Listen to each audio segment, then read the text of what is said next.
শ্রুতিবাহারে আপনাকে স্বাগত। আশা করি ভালো আছেন। শ্রীমকথিত শ্রী শ্রী রামকৃষ্ণ কথামৃত পাঠ করে শোনাচ্ছি। আহারের পর ঠাকুর ছোট খাটটিতে বিশ্রাম করছেন। ঘরে লোকের ভিড় বাড়ছে। বাহিরের বারান্দাগুলিও লোকে পরিপূর্ণ। ঘরের মধ্যে ভক্তেরা মেঝেতে বসে আছেন ও ঠাকুরের দিকে এক দৃষ্টে তাকিয়ে আছেন।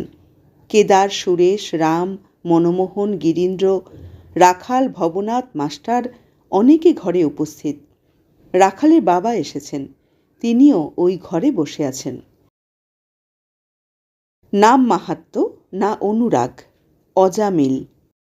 এক বৈষ্ণব গোস্বামীও এই ঘরে আছেন। ঠাকুর তাকে সম্বোধন করে কথা বলছেন। গোস্বামীদের দেখলেই ঠাকুর মাথা নত করে প্রণাম করতেন। কখনো কখনো সামনে সাষ্টাঙ্গ হতেন। শ্রী রামকৃষ্ণ বলছেন, আচ্ছা তুমি কি বলো, উপায় কি? গোস্বামী বলছেন, আজ্ঞে নামেতেই হবে, কলিতে নাম মাহাত্ম্য।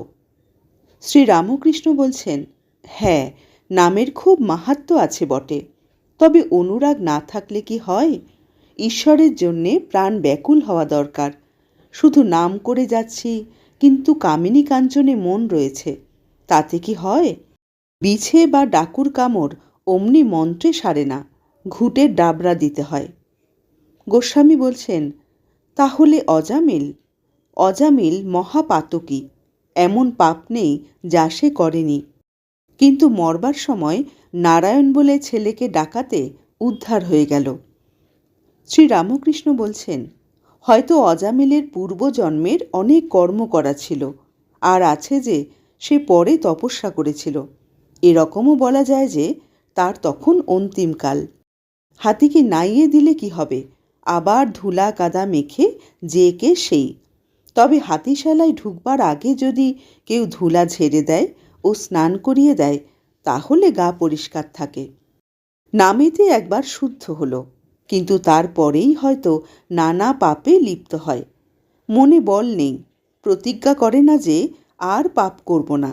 গঙ্গা স্নানে পাপ সব যায়, গেলে কি হবে? লোকে বলে থাকে পাপগুলো গাছের উপর থাকে। গঙ্গায় স্নান করে যখন মানুষটা ফেরে, তখন ওই পুরনো পাপগুলো গাছ থেকে ঝাঁপ দিয়ে ওর ঘাড়ের ওপর পড়ে। সেই পুরনো পাপগুলো আবার ঘাড়ে চড়েছে।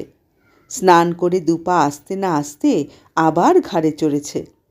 তাই নামও করো, সঙ্গে সঙ্গে প্রার্থনাও করো, যাতে ঈশ্বরেতে অনুরাগ হয়। আর যেসব জিনিস দুদিনের জন্যে, যেমন টাকা, মান, দেহের সুখ, তাদের উপর যাতে ভালোবাসা কমে যায়, প্রার্থনা করো।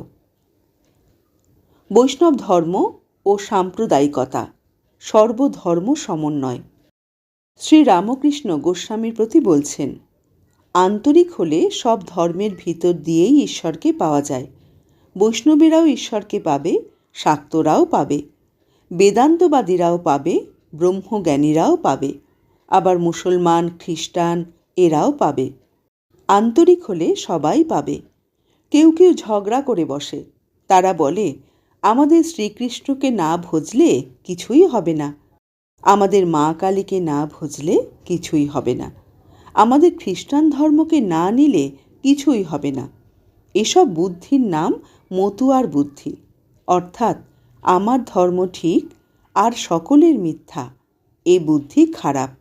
ঈশ্বরের কাছে নানা পথ দিয়ে পৌঁছানো যায়। আবার কেউ কেউ বলে ঈশ্বর সাকার, তিনি নিরাকার নন। এই বলে আবার ঝগড়া। যে বৈষ্ণব সে বেদান্তবাদীর সঙ্গে ঝগড়া করে। যদি ঈশ্বর সাক্ষাৎ দর্শন হয়, তাহলে ঠিক বলা যায়, যে দর্শন করেছে সে ঠিক জানে ঈশ্বর সাকার, আবার নিরাকার। আরও তিনি কত কি আছেন তা ঠিক বলা যায় না। কতগুলো কানা একটা হাতির কাছে এসে পড়েছিল। একজন লোক বলে দিলে এ জানোয়ারটির নাম হাতি। তখন কানাদের জিজ্ঞাসা করা হলো, হাতিটা কীরকম? তারা হাতির গা স্পর্শ করতে লাগলো।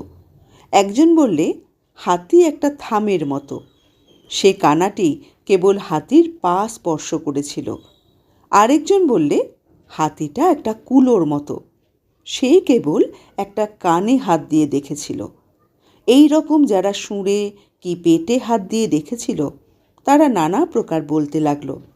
তেমনি ঈশ্বর সম্বন্ধে যে যতটুকু দেখেছে সে মনে করেছে ঈশ্বর এমনি, আর কিছু নয়। একজন লোক এসে বললে, গাছতলায় একটি সুন্দর লাল গিরগিটি দেখে এলুম। আরেকজন বললে, আমি তোমার আগে সেই গাছতলায় গেছিলাম। লাল কেন হবে, সে সবুজ, আমি সচক্ষে দেখেছি। আরেকজন বললে, ও আমি বেশ জানি, তোমাদের আগে গেছিলাম, সে আমিও দেখেছি। সে লালও নয়, সবুজও নয়, সচক্ষে দেখেছি নীল। আরও দুজন ছিল, তারা বললে, হলদে, পাঁশটে, নানা রং। শেষে সব ঝগড়া বেঁধে গেল। সকলে জানে আমি যা দেখেছি তাই ঠিক। তাদের ঝগড়া দেখে একজন লোক জিজ্ঞাসা করলে, ব্যাপার কি? যখন সব বিবরণ শুনলে তখন বললে, আমি ওই গাছতলাতেই থাকি, আর ওই জানোয়ার কি আমি চিনি। তোমরা প্রত্যেকে যা বলছো তা সব সত্য। ও কখনো সবুজ, কখনো নীল, এই রকম নানা রং হয়। আবার কখনো দেখি একেবারে কোনো রং নেই, নির্গুণ। সাকার না নিরাকার? শ্রীরামকৃষ্ণ গোস্বামীর প্রতি বলছেন, তাই ঈশ্বর শুধু সাকার বললে কি হবে? তিনি শ্রীকৃষ্ণের মতো মানুষের দেহ ধারণ করে আসেন, এও সত্য। নানা রূপ ধরে ভক্তকে দেখা দেন, এও সত্য। আবার তিনি নিরাকার, অখণ্ড সচ্চিদানন্দ, এও সত্য। বেদে তাকে সাকার নিরাকার দুই বলেছে, সগুণ বলেছে, নির্গুণও বলেছে। কীরকম জানো? সচ্চিদানন্দ যেন অনন্ত সাগর। ঠান্ডার গুণে যেমন সাগরের জল বরফ হয়ে জলে ভাসে, নানা রূপ ধরে বরফের চাই সাগরের জলে ভাসে, তেমনি ভক্তিহীন লেগে সচ্চিদানন্দ সাগরে সাকার মূর্তি দর্শন হয়। ভক্তের জন্যে সাকার। আবার জ্ঞান সূর্য উঠলে বরফ গলে যায়। আগেকার যেমন জল তেমনি জল, অধ ঊর্ধ্ব পরিপূর্ণ, জলে জল।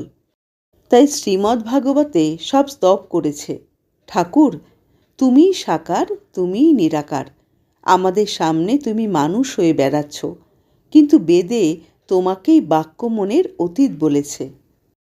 তবে বলতে পারো কোনো কোনো ভক্তের পক্ষে তিনি নিত্য সাকার। এমন জায়গা আছে যেখানে বরফ গলে না, স্ফটিকের আকার ধারণ করে। কেদার বলছেন, আগে শ্রীমদ্ ভাগবতে ব্যাস 3টি দোষের জন্য ভগবানের কাছে ক্ষমা প্রার্থনা করেছেন। এক জায়গায় বলেছেন, হে ভগবান, তুমি বাক্য মনের অতীত, কিন্তু আমি কেবল তোমার লীলা, তোমার সাকার রূপ বর্ণনা করেছি, অতএব অপরাধ মার্জনা করো। শ্রীরামকৃষ্ণ বলছেন, হ্যাঁ, ঈশ্বর সাকার আবার নিরাকার, আবার সাকার নিরাকারেরও পার, তার ইতি করা যায় না। রাখাল নিত্য সিদ্ধ, কৌমার বৈরাগ্য। রাখালের বাবা বসে আছেন। রাখাল আজকাল ঠাকুরের কাছেই থাকেন। রাখালের মাতা ঠাকুরানীর মৃত্যুর পর পিতা দ্বিতীয় সংসার করেছেন। রাখাল এখানে আছেন, তাই পিতা মাঝে মাঝে আসেন। তিনি ওখানে থাকতে বিশেষ আপত্তি করেন না। ইনি সম্পদ ও বিষয়ী লোক, মামলা মোকদ্দমা সর্বদা করতে হয়। ঠাকুরের কাছে অনেক উকিল, ডেপুটি ম্যাজিস্ট্রেট আসেন। রাখালের পিতা তাদের সঙ্গে আলাপ করতে মাঝে মাঝে আসেন। তাদের কাছে বিষয়কর্ম সম্বন্ধে অনেক পরামর্শ পাবেন। ঠাকুর মাঝে মাঝে রাখালের বাবাকে দেখছেন। ঠাকুরের ইচ্ছা রাখাল তাঁর কাছে দক্ষিণেশ্বরে থেকে যান। শ্রীরামকৃষ্ণ রাখালের বাপ ও ভক্তদের প্রতি বলছেন, আহা, আজকাল রাখালের স্বভাবটি কেমন হয়েছে! ওর মুখের দিকে তাকিয়ে দেখো, দেখতে পাবে মাঝে মাঝে ঠোঁট নড়ছে।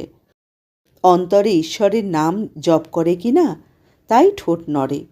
এসব ছোকরারা নিত্য সিদ্ধের থাক, ঈশ্বরের জ্ঞান নিয়ে জন্মেছে।